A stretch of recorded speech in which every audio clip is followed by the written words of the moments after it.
Hello guys, welcome back to my channel. আজকে mother's ডেতে আমি মায়ের জন্য হোয়াইট সস পাস্তা বানাবো।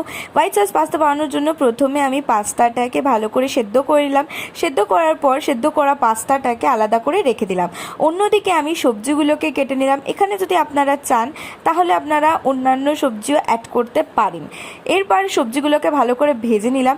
সবজিগুলোকে ভেজে নেওয়ার পর আলাদা করে রেখে দিলাম। হোয়াইট সসটা বানানোর জন্য 2 চামচ বাটার, 1 চামচ কর্নফ্লাওয়ার আর 2 কাপ দুধ নিয়ে ভালো করে মিশিয়ে নিলাম। ভালো করে মেশাতে হবে, নয়তো কর্নফ্লাওয়ারটা লেগে যাওয়ার চান্স থাকে। এরপরে সেদ্ধ করে রাখা পাস্তা আর ভেজে রাখা সবজিগুলোকে মিশিয়ে দিলাম। এরপরে আবার ভালো করে নাড়া দিতে হবে।